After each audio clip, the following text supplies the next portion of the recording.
KS Lakshmanarao peoples ఛానల్కి స్వాగతం. In service ఉపాధ్యాయుల కోసం స్పెషల్ టెట్ నిర్వహిస్తామని ఆంధ్రప్రదేశ్ ప్రభుత్వం, ఆంధ్రప్రదేశ్ పాఠశాల విద్యాశాఖ అంగీకరించాయి. దీని నోటిఫికేషన్ అంటే స్పెషల్ టెట్ నోటిఫికేషన్ ప్రస్తుతం జరుగుతున్న టెట్ పరీక్షలు అయిపోగానే అంటే బహుశా ఆగస్టు చివరి వారంలో ఈ స్పెషల్ టెట్ నోటిఫికేషన్ రావడానికి అవకాశం ఉందని ఇప్పుడు విద్యాశాఖ అధికారులు చెప్తున్నారు. ఆగస్టు చివరి వారంలో కనుక స్పెషల్ టెట్ నోటిఫికేషన్ వస్తే అది బహుశా అక్టోబర్ అంటే దసరా పండగ సమయంలో ఈ పరీక్షలు జరగడానికి అవకాశం. ఈ నేపథ్యంలో ఈ వీడియో చేయటానికి ప్రధానమైన ఉద్దేశం ఏమిటంటే టీచర్ల కోసం అంటే ఇన్ సర్వీస్ ఉపాధ్యాయుల కోసం స్పెషల్ టెట్ నిర్వహిస్తున్నాం అని రాష్ట్ర ప్రభుత్వం చెప్పింది, దాని సంతోషం. కానీ అదే సమయంలో ఈ స్పెషల్ టెట్ ద్వారా టీచర్లు ఆశిస్తున్నది ఏమిటి, టీచర్లు కోరుకుంటున్నది ఏమిటి? నేను అనేక మంది ఉపాధ్యాయులతో మాట్లాడాను, వాళ్ళు ఫోన్లు కూడా చేశారు. ప్రస్తుతం జరుగుతున్న టెట్ పరీక్షల నేపథ్యంలో ప్రస్తుతం టెట్ పరీక్షలో కూడా ప్రతిరోజు ఏదో విభాగం కష్టంగా ఉంటాం, డిఫికల్ట్గా ఉంటాం, ఇవన్నీ కూడా మనందరికీ తెలిసిన విషయం. కాబట్టి స్పెషల్ టెట్లో టీచర్లు ప్రధానంగా 3 అంశాలు కోరుకుంటున్నారు నాకున్న సమాచారం మేరకు. ఒకటి, ప్రస్తుతం టెట్ పరీక్షలో అర్హత మార్కులు మనందరికీ తెలుసు. ఓసీలకు 90 మార్కులు, బీసీలకు 75 మార్కులు, ఎస్సీ ఎస్టీ దివ్యాంగులకి 60 మార్కులు. అంటే 90, 75, 60 అంటే 150 మార్కులకి రావాలి. అంటే టెట్ పరీక్ష యొక్క మామూలు సాధారణ టెట్ పరీక్ష యొక్క మార్కులు వెయిటేజీ డిఎస్సిలో కలుపుతారు, అక్కడ అవసరమైంది.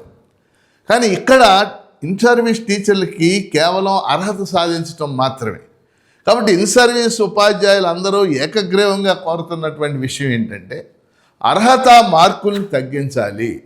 వీలైతే 40% కనుక చేస్తే 60 మార్కులు అంటే 150కి 60 మార్కులు వచ్చిన ఎవరైనా irrespect of community, OC BC SC కాకుండా ఇర్రెస్పెక్టివ్ ఆఫ్ కమ్యూనిటీ 60 మార్కులు వచ్చిన వాళ్ళందరినీ క్వాలిఫై చేస్తే టీచర్లు అందరూ సేఫ్ జోన్లోకి వచ్చేస్తారు అనేది ఇన్ సర్వీస్ టీచర్లు అభిప్రాయం పడుతున్నారు.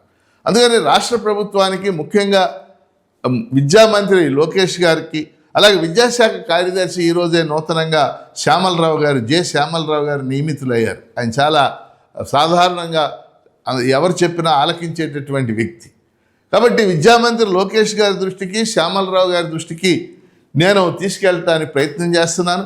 అలాగే మన ఉపాధ్యాయ సంఘాలు అందరూ కూడా ఇది తీసుకెళ్ళి అందరికీ అర్హత మార్కులు 60 మార్కులు అంటే 40% ఉండేలా చేస్తే అందరూ కూడా స్పెషల్ టెట్లోనే క్వాలిఫై అయ్యేటటువంటి అవకాశం ఉంది. ఇది ప్రధానమైన అంశం. రెండో అంశం, ఈ పరీక్ష ఆన్లైన్లో జరుగుతుంది మనకు తెలుసు. ఇప్పుడు ఆగస్టు 5 నుంచి ఆగస్టు 16, 17 తారీఖుల దాకా 12 ఒకే రోజు నిర్వహించడం సాధ్యం కాదు. అందుకని ఇన్ సర్వీస్ ఉపాధ్యాయులు కోరుతున్న రెండో అంశం ఏంటంటే దీన్ని ఆఫ్లైన్లో నిర్వహిస్తే ఒకే రోజు పరీక్ష అయిపోతుంది. అనేక రోజుల పాటు స్కూల్ గురించి, స్కూల్కి వెళ్ళాలి, స్కూల్లో కూర్చున్న ఇదే టెన్షన్ ఉంటుంది, ఈ గొడవ లేకుండా ఒకే రోజు ఆఫ్లైన్లో ఈ పరీక్ష అయిపోతుంది. కాబట్టి ఆఫ్లైన్లో ఈ పరీక్ష నిర్వహించాలని కోరుతున్నారు రెండో అంశం. మూడో అంశం ఏంటంటే సిలబస్కి సంబంధించి ముఖ్యంగా స్కూల్ అసిస్టెంట్ అంటే పేపర్ 2A అని ఉంటుంది మనకు తెలుసు. ఆ 2Aలో మ్యాథ్స్, ఫిజికల్ సైన్సు, బయాలజీ ఈ స్కూల్ అసిస్టెంట్లుగా పనిచేస్తున్న వాళ్ళు, ఉదాహరణకి maths school assistant biology, physical science కూడా చదవాలి. బయాలజీ స్కూల్ అసిస్టెంట్ వాస్తవంగా అతను స్కూల్లో టీచ్ చేస్తుంది వాడు బయాలజీ కొన్నేళ్లగా, కానీ biology school assistant maths, physical science కూడా చదవాలి. Physical science school assistant maths, biology కూడా చదవాలి. ఎప్పటి నుంచో అలా పెట్టేశారు. కనుక స్కూల్ అసిస్టెంట్ ఈ 3 సబ్జెక్టులు వాళ్ళు కోరుతుంది ఏమిటంటే వాళ్ళ సబ్జెక్టులో పెట్టండి. ఇప్పుడు బయాలజీ, ఇప్పుడు సోషల్ వాళ్ళకి 48 మార్కులు వాళ్ళ సోషల్ స్టడీస్, 12 మార్కులు సోషల్ మెథడాలజీ ఉంటుంది. అంటే అందులో మాత్రమే వాళ్ళకి పరీక్ష ఉంటుంది. అలా ఇంగ్లీష్ స్కూల్ అసిస్టెంట్స్కి 48 మార్కులు స్పెషల్ ఇంగ్లీషు, 12 మార్కులు మెథడాలజీ ఉంటుంది. అంటే బయాలజీ వాళ్ళు ఉన్నారు 48 మార్కులు బయాలజీ, 12 మార్కులు మెథడాలజీ పెడితే సరిపోదు. ఆ విధమైనటువంటి మార్పు కూడా వాళ్ళు కోరుకుంటున్నారు. మరి ఈ 3 అంశాలని కూడా ఇప్పటికే మా పీడిఎఫ్ ఎమ్మెల్సీ గోపిమూర్తి ఒక లేఖ రూపంలో ఒక లెటర్ రాశాడు. మరి కొత్త ఎడ్యుకేషన్ సెక్రటరీ గారు ఈరోజే నియమితులయ్యారు, జె శ్యామలరావు గారు.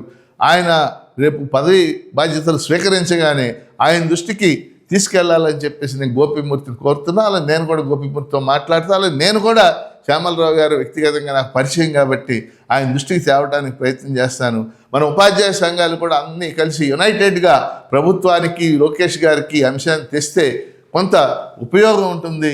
రూల్స్ ఫ్రేమ్ కాకముందే ఈ పని చేయాలని చెప్పేసి కోరుకుంటూ, ఇన్ సర్వీస్ ఉపాధ్యాయులు అందరూ కూడా ఈ 3 పనులు కనుక చేస్తే ఇన్ సర్వీస్ ఉపాధ్యాయులు అందరూ కూడా ఎంపిక కావడానికి, వాళ్ళు ఎంపిక ఇన్ ద సెన్స్ అర్హత పొందడానికి అవకాశం ఉంటుందని చెప్పేసి తెలియజేస్తూ, KS Lakshmanarao people's channel subscribe చేయండి, దీన్ని ప్రోత్సహించండి.